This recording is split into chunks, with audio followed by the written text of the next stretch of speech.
Hey, what's up, notJust developers? Welcome back to DEVember, a month-long marathon of React Native tutorials. Today is day 19, and today we're going to cover a very important topic for mobile applications, analytics.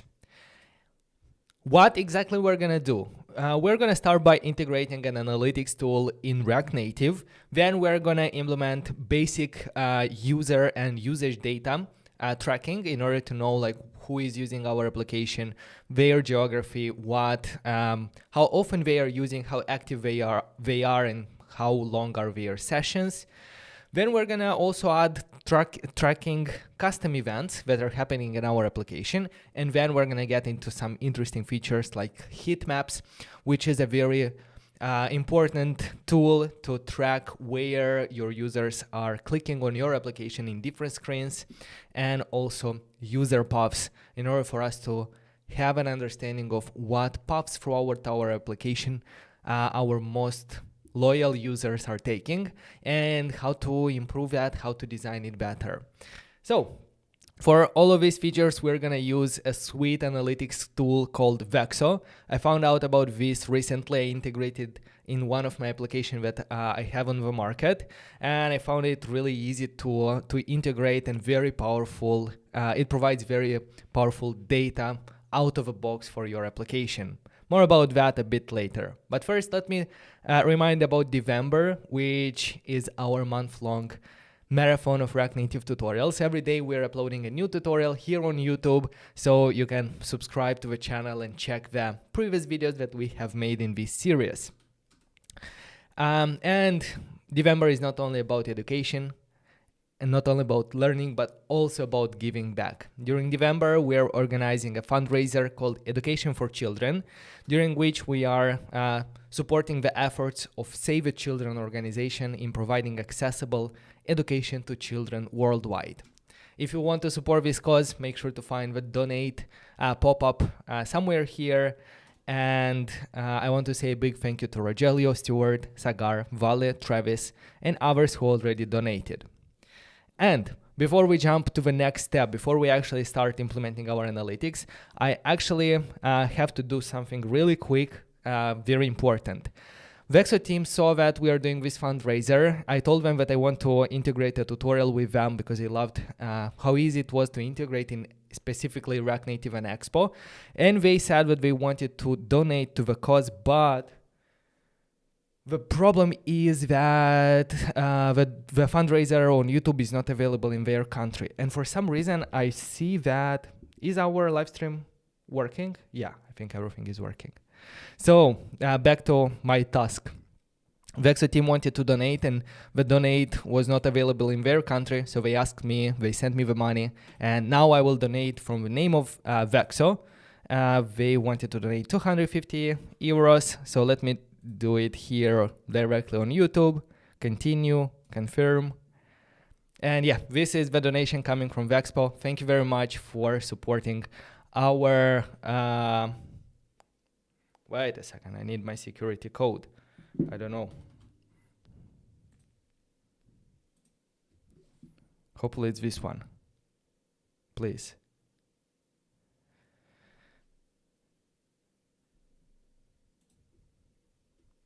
Yeah, I'll just need to confirm everything, but it's the last step and then we can get started. Hello everyone in the live chat. How are you doing, guys?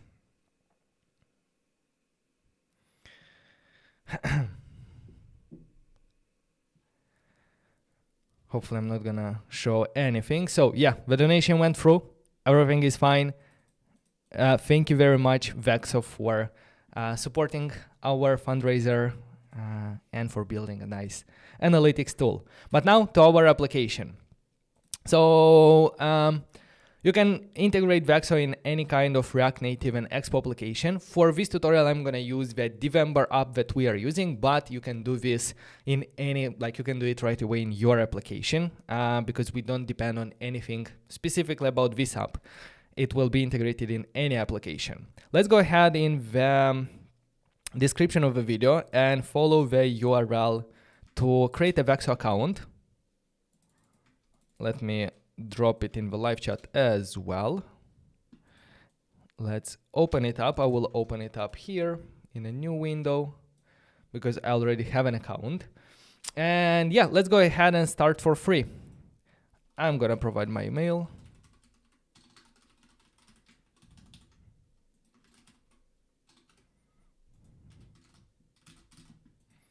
Let's go ahead and sign in. Okay, I was trying a very easy password. So, first things first, application name. Give it a name. I'm gonna call it DEVember in our case. You can also pick an icon for it. I'm not sure if I have any icons here, but I will leave it like this. Let's create the application. And here it is. We have our application set up. Before we jump into the installation, or maybe let's first jump into the installation, and while we will wait for our application to build, we're gonna look at the demo application preview. So what we have to do, let's open our application, and at the top, we're gonna see the link to the docs. Let's open them up. And in the docs, there is a quick start guide to help you get started quickly in a React Native or Expo application. So prerequisites, our application must use either React Navigation or Expo router. That's very good. We are using Expo router, and you wouldn't see a lot of analytics tool that work out of the box like with the latest packages. And if we are using Expo, we will simply have to create a development build. We can use it in Expo, but yeah, we have to build it. So getting started, we need to create an account. We have already done that. The next step is to install Vexo Analytics. Let's go ahead in our project. Let's open up our terminal, a blank one. And let's do npm install Vexo/analytics.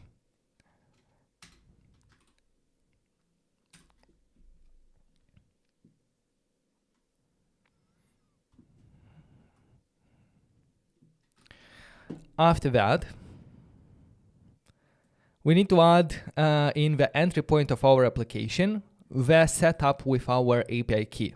So we're going to have to import Vexo, and the entry point of our application, because we are using Expo router, that's going to be not the entry point, but the file that will be wrapped around all the screens in our application is the root layout inside our app directory. So let's open up layout, and this is the file that, yeah, again, here is where we set up all the global stuff. Here is where we set up our backend and so on, other providers.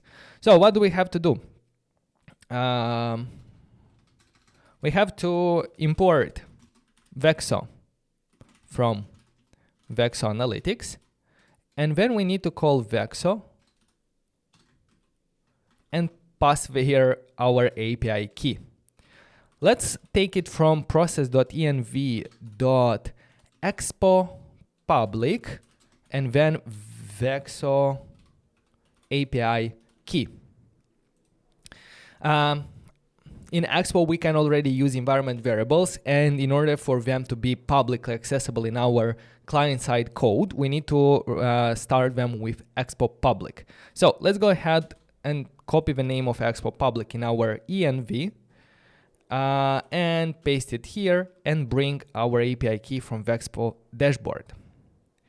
If I go back to the application, this is the API key of my application, or you can go to the settings and the API key, you'll find it here.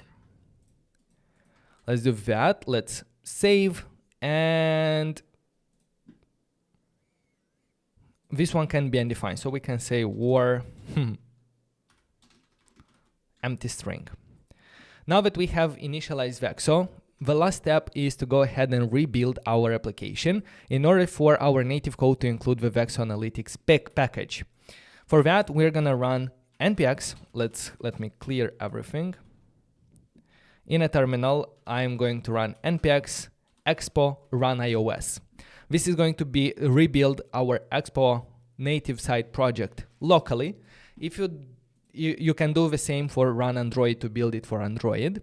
But if you don't have Xcode and Android Studio, what you can do is you can build it with EAS in the cloud by doing EAS build platform iOS and maybe profile previewer development.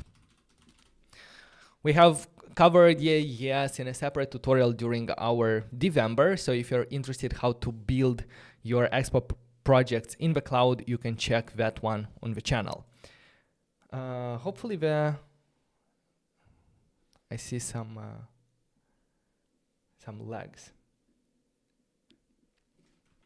But now our application is actually rebuilding. Our native side project is installing all the native pods for iOS. And after that is done, we should be ready to go and have analytics set up in our project.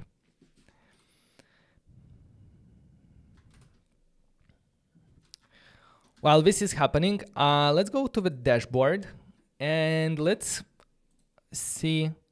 Let's go to my applications in the dashboard, and here there is a demo application that allows you to preview some of the features of Vexo. So on the main screen, we can track information like active users by date.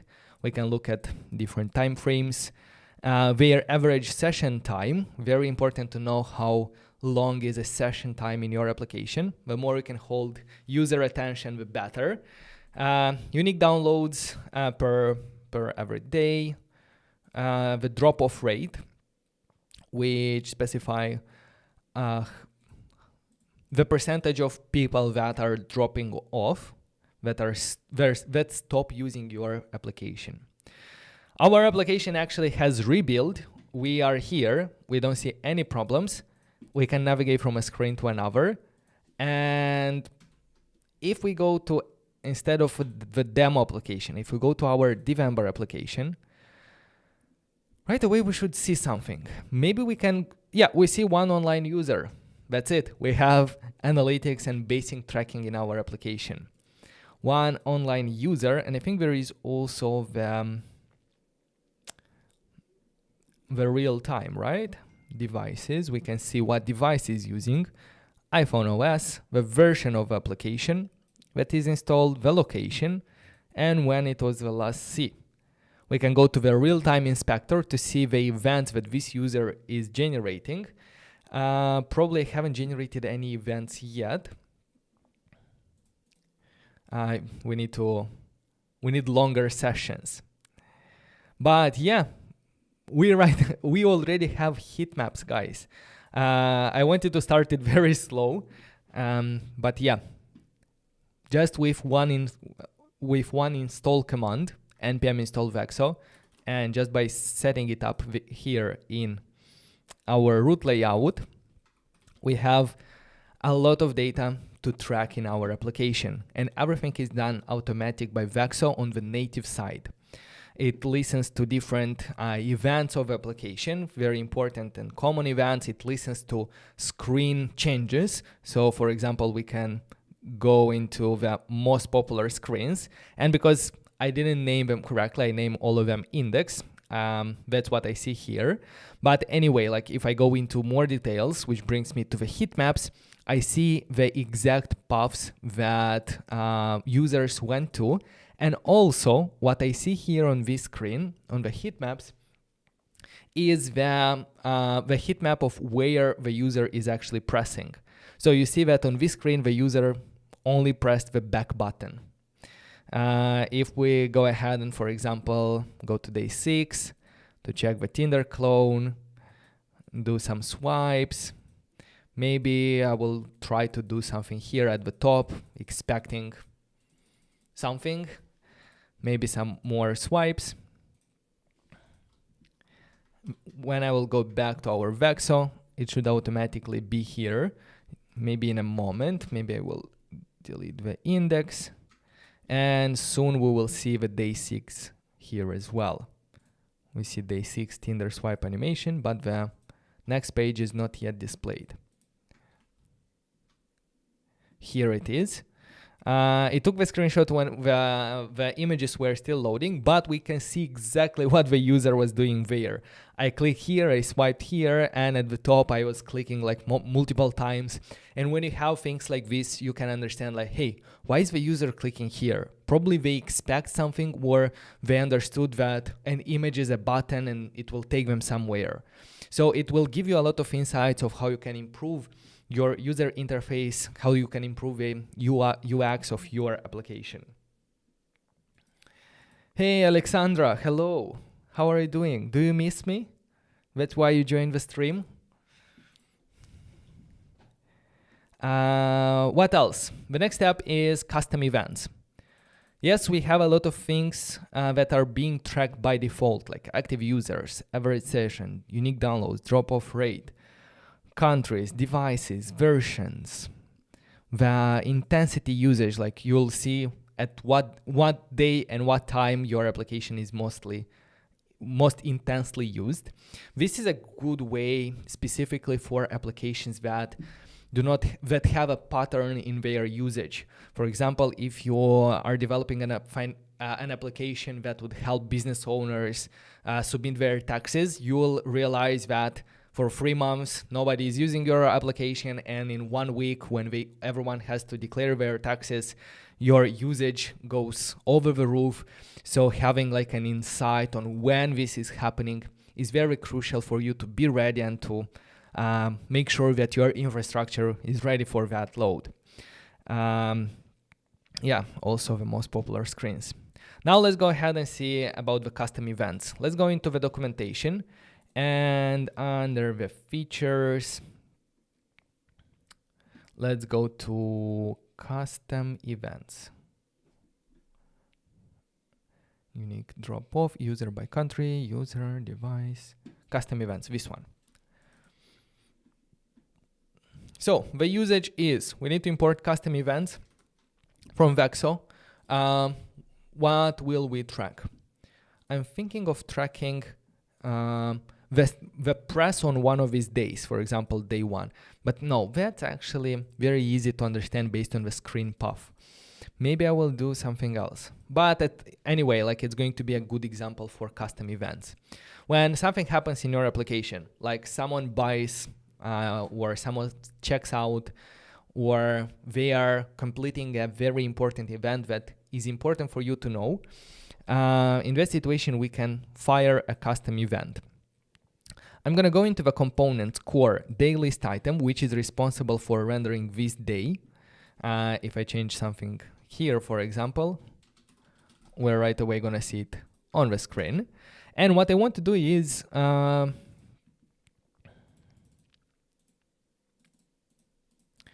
this is actually a link. No, I will leave this one alone. What better event we would like to track? I already forgot what application we have built in the previous. Maybe this one. Like when a user checks out, completes a task, then we want to send a custom event. Let's go ahead in our components. I'm going to go into the day 17 and in the task list item. In the task list item, what do we have here? We have a pressable. When we press, we call change is finished to task ID. Let's go ahead and extract this into a custom function called onPress.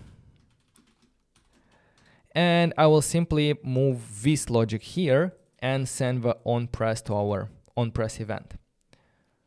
But it also needs task ID. It has task, yeah.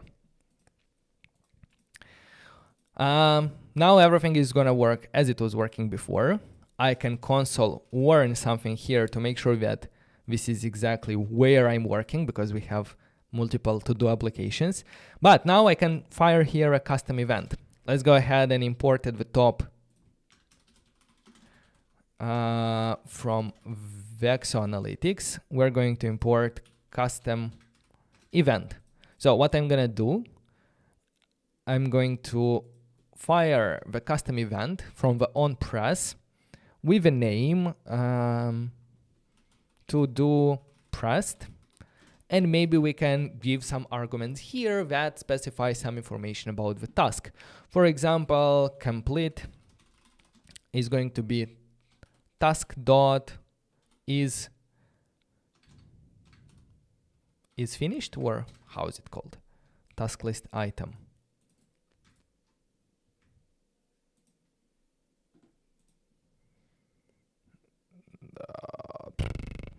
Probably is finished. Where is it?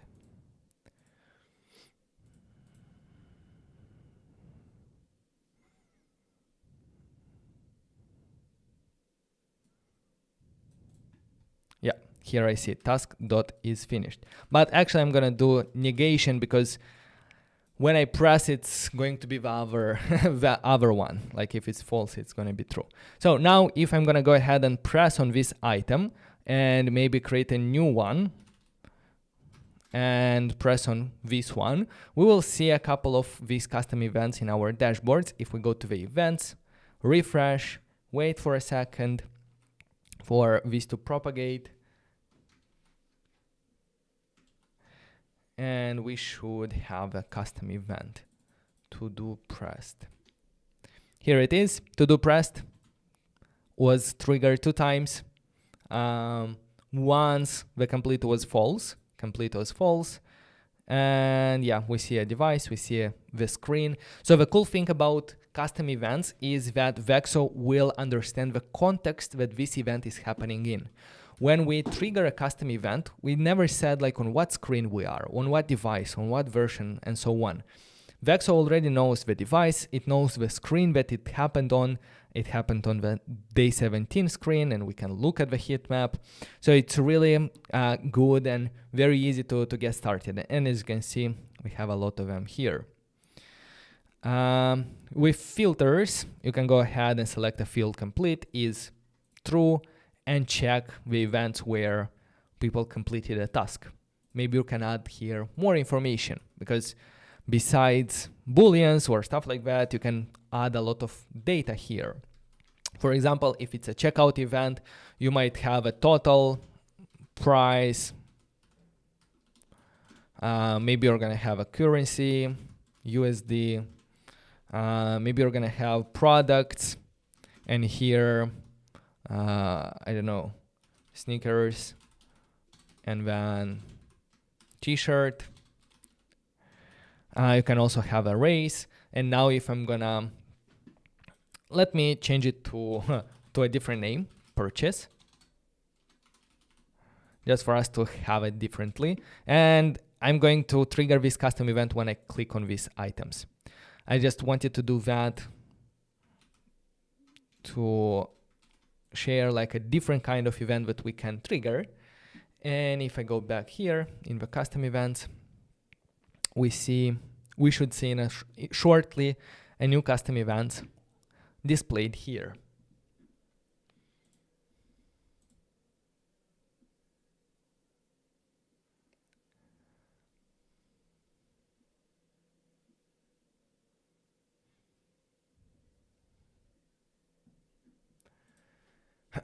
So if I restart, come on, it should come here shortly.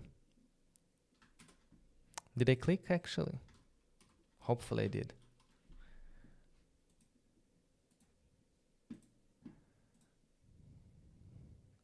I'm very impatient right now, but yeah.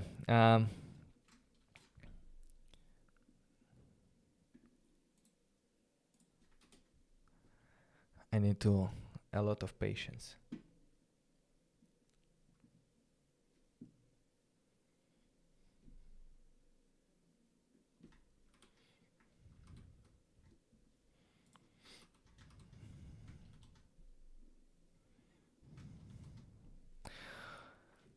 Yes, the purchase event, we see it here. We have 2 events happening today. We can look at the details of this event. We can see what items were purchased, what the totals, and so on. And with custom filters, we can look at the total that only is greater than something, where maybe the currency is USD. with lowercase.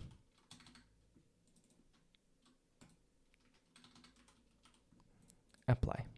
So now we see it here by the filter. Okay, perfect. So that was our custom events. What else I wanted to show you? Let's go for some of the features that they list in the documentation. For example, the supported events that are tracked automatically by them are anything happening with the application, like opening, closing, browsing, changing the screen automatically tracked, tapping on a screen, start or finish typing, that's also tracked, the landscape or portrait, errors that are occurring are also tracked, and of course custom events to allow you to do a lot of custom tracking.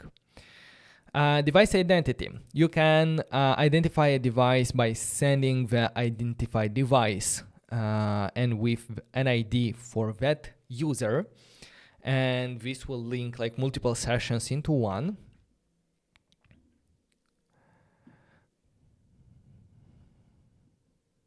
It doesn't necessarily have to be your user ID, but an identifier that will be able to uniquely identify one user.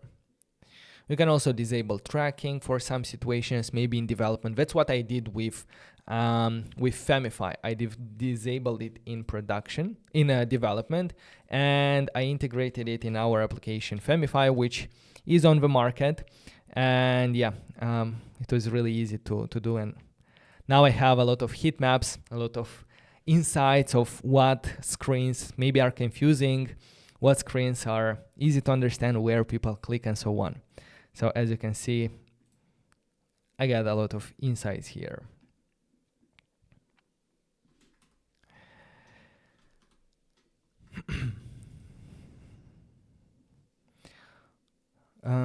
Users by country, very cool, automatically tracked based on the IP address of a user. User devices.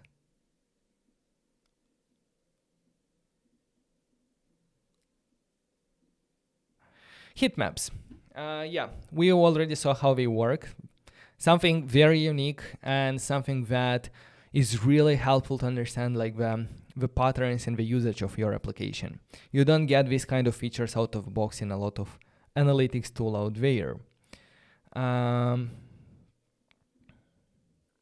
And the most popular paths. This is another feature that I think is very common to mobile applications, but not only. It's very common, very useful to understand what paths are our users taking in our application. For example, you can have situations where a user would skip the onboarding process, so he follows a different path. He goes from the login screen, he skips the onboarding process and jumps into the application. Then you have a different user that actually goes through the onboarding process, and when he gets into the application, he has a better understanding of your application. In that situation, the first user that skipped the onboarding maybe will be confused by your features and will drop off after the second visit. While the second user that went through your onboarding screens might have an better understanding of your features, and he will stick for a longer period of time. So the way to predict how long a user will stick can be, you can predict that by analyzing what paths he is following and maybe enforcing that he follows very specific paths. Besides seeing like exactly the paths and how many users complete them or not, you'll also see a graph of retained user and lost user, a very crucial metric for the popular paths to understand better. You look at a path, you'll see that people who follow this path are more likely to be retained. That means that we should enforce that path. And the paths where you lose users, those ones you should take a better look at them.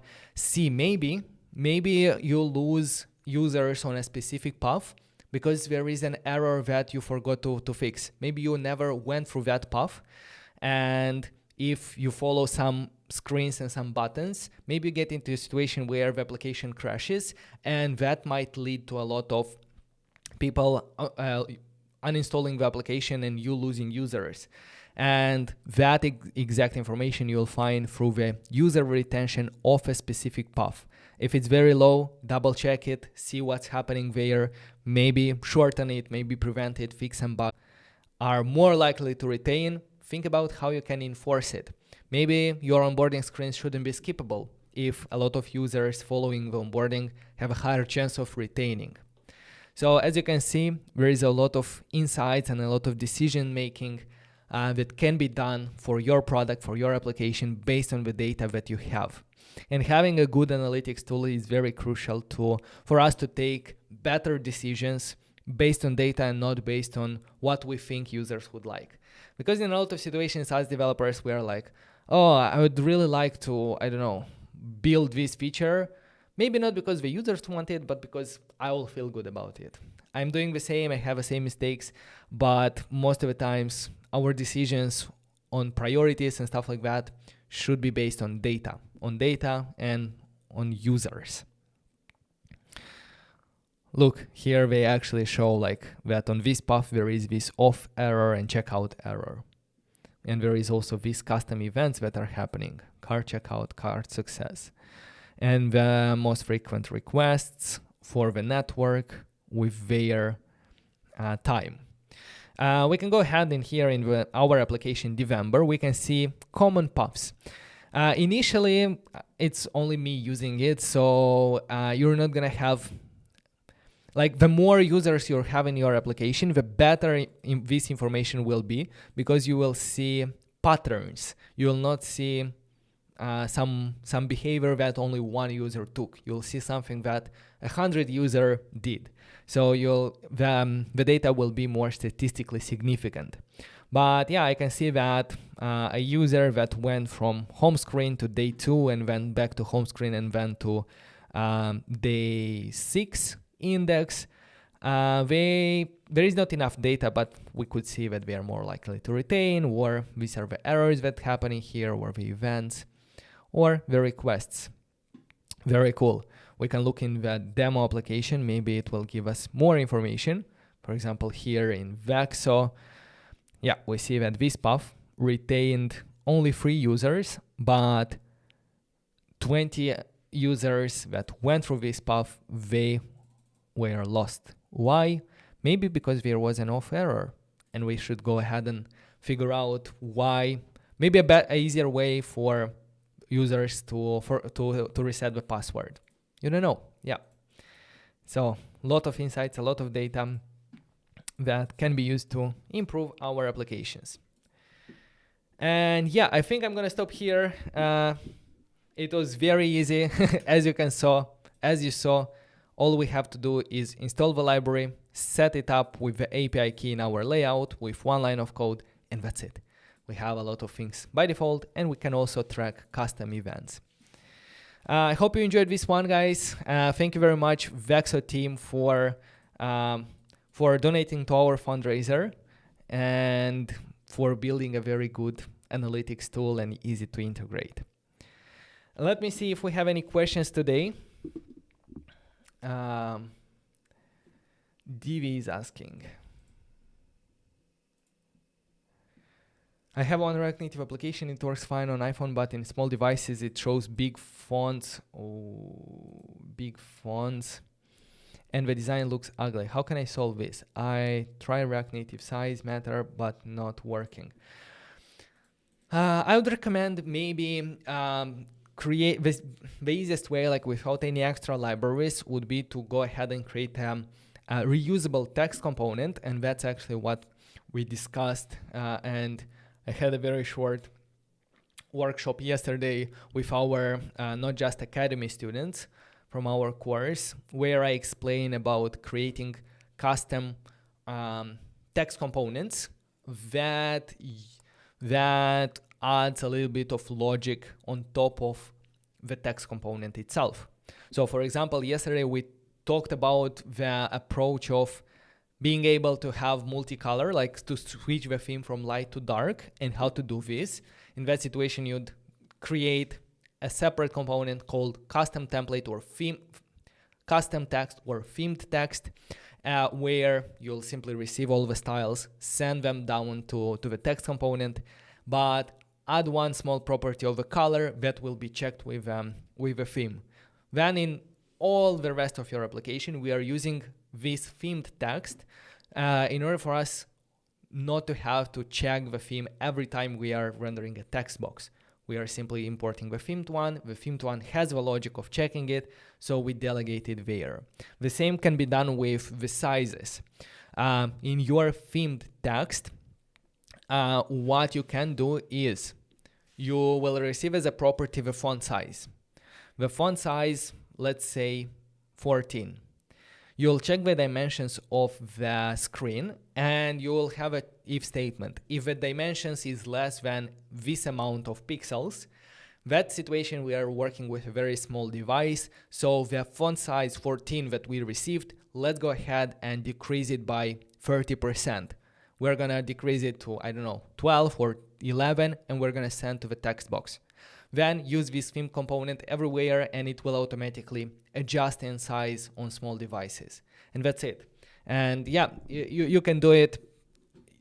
You can do it yourself with simple reusable components. Any other questions? We're doing great. Perfect.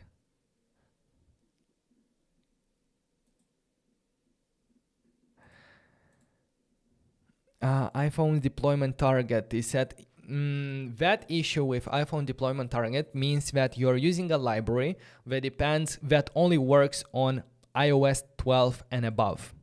Your project is set to target or is set to work with iOS 11, which means that on that devices, your project might work, but the library that you depend on might not. And in that situation, your project will not work. So what you have to do is increase the deployment target of iOS from 11 to 12 to match the one that the library is using.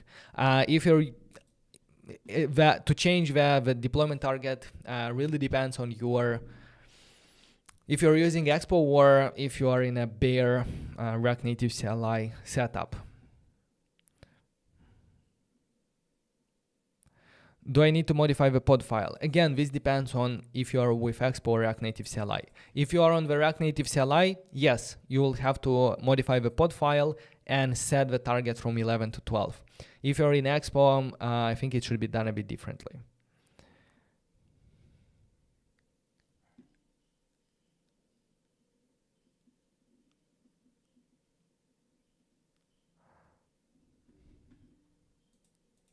In the CLI setup, yes, open the pod file. There should be a target with version 11, change it to 12. Then reinstall the pods by running pod install. And then rebuild your application, try again, and it should work. Anyway, guys, thank you very much for being here. I hope you enjoyed this tutorial. If you did, make sure to subscribe to the channel. We still have a couple of days, 5 more days in the DEVember. We still have 5 more tutorials coming up. Very excited about that once as well. But today we learned about analytics and how we can track our application, our React Native and Expo application.